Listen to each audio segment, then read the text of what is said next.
Latili ko. Ari mas basta to partner. Oh. Kana bang mana partner? Ana bang anak? Asa anak? Din anak. Ana ba? Sa partner na.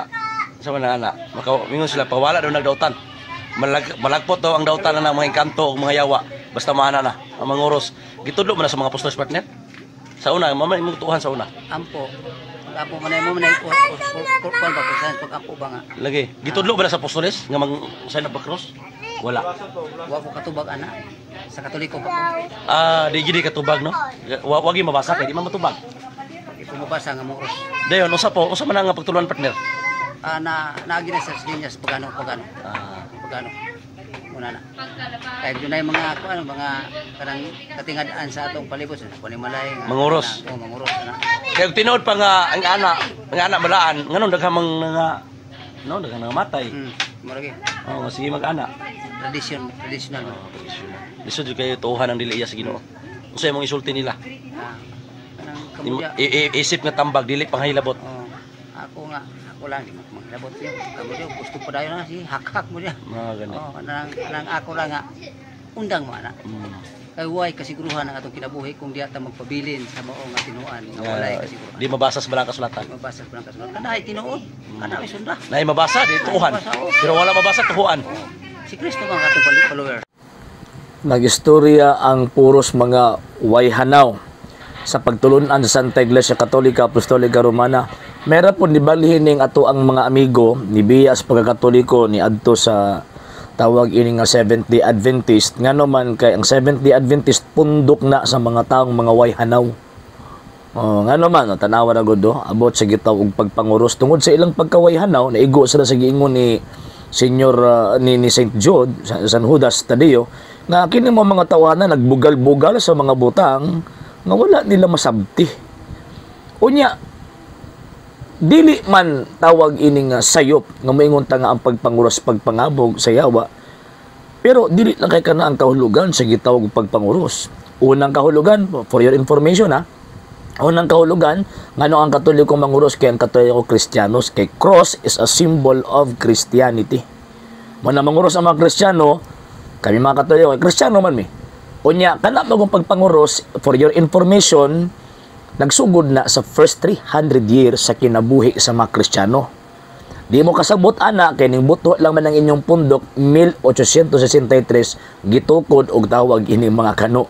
So isip pagtimaan nga sila tinud na Kristiyanos, isip pagpadayag kay siyempre persecuted ba sila at that time, mo na magtimaan sila ngano man kay pagpadayag ka na sa ilang profession of faith sa gitawag og pagka-Kristiyanos. Kaduha nga punto, ano ang Katoliko manguros kay mao man na ang pinaka shortest way of worship. Gisimba na mo ang Ginoong Dios pinaagi sa pag-act, pagprofess sa pagtuo nga namatay si Kristo dito sa krus. O gisimba na mo siya. Mo na pagmanguros ang Katoliko sa ngalan sa Amahan ug sa Anak ug sa Espiritu Santo, gisimba na mo ang Santissima Trinidad. Gisimba na mo ang Santissima Trinidad, ang Amahan, Anak ug Espiritu Santo unya. Sa pagano day na asa po mo makabasa sa Biblia o even sa istorya sa mga pagano nga ang mga pagano nagsimba sa Amahan, Anak ug Espiritu Santo. Chismis na po ang tawagan ng inyo ba. Number 3, profession of faith na mo na concerning sa pagtuo na mo nga giluwas bi ni Kristo pinaagi sa iyang kamatayon sa krus. Wala man gihapon mo ana kay ang inyong pagtuo nahulog ang inyong mga manluluwas mga Amerikano man ug katong propetang bakakon. Ikaw pat nganong kaming gitawag og mga Katoliko manguros tungod sa hinungdan kay gihugma na mo ang pagtuong Katoliko og by way of profession of faith publicly nga ang among pagtuong na mo Katoliko at the same time gikan sa Ginoong Jesucristo mo nang manguros mi kay pagpadayag na nga Katoliko mi. Mo tanawan ng ubang mga tawag ng mga pundok, mga pagano, di ba sila manguros? Ngano man kay dili man sila Kristiyanos. Di sila matimaan sa krus kay they are not Christians. O asa mo kita bi kana mga Buddhist, mga Taoist, o kana mga Shinto, even ang Islam. Kita ba di mo manguros na sila? Ngano man kay sila mismo nagtuo sila nga ang pagtimaan sa krus or ang kanang krus mismo timaan na sa mga Kristiyanos. So kamo kay di man mo manguros, pareha mo sa mga Buddhist, pareha mo sa mga Taoist, pareha mo sa gitawag og mga Muslim. So kinsa may pagano na turon, kamo pagano dili kami. Di ba? Oh. So, Lastly, kami mga Katoliko, manguros manggudmi kay amo amagong gipadayag nga diin ang mga Katoliko nagasunod kanunay sa gisulti sa balaang kasulatan kanang giingon ni San Pablo 1 Corinthians chapter 1 verse 18, ang krus gahom sa Dios. Kaya kung dili na mo na i-profess Ephesians chapter 3 verse 10, 3:18 rather. Ephesians chapter 3 verse 18, kung dili na mo na siya i-profess, mahulog nga kami tong kaaway sa krus ni Ginoong Jesucristo. Mananingon San Pablo, Galatia kapitulo 6 bersikulo 14, wala ako'y laing gipasigarbo gawa sa krus sa atong Ginoong Jesucristo kay pinaagi nining maong krus, patay na ako alang sa kalibutan ug ang kalibutan patay na alang kanako. So mo nang mangurus mi, nagpasabot nga ginapan kamutan na mo pagsunod ang Ginoong Jesucristo. Unya ka mo rin mo supak ana. Number 1, di mo Kristiyanos. Number 2, wa mo nagsimba sa Amahan, Anak ug Espiritu Santo. Number 3, wala mo itawag ang explicit profession of faith concerning sa faith ninyo sa Dios ug ni Kristo nga nahimong tao. Number 4, wala mo armas against sa yawa nga naman kay kanang inyong pundok iya sa yawa. Kami manguros mi nga naman kay armas man mo na against sa dautan. Kay ang dautan di lang kay mo harm sa amo physically kung dili spiritually. Mo nang manguros mi nga naman kay among abugon ang dautan. Kamo di naman mo manguros kay ang dautan ano man sa inyo. Patik-atik og tawag kining maayo niya pagkahuman.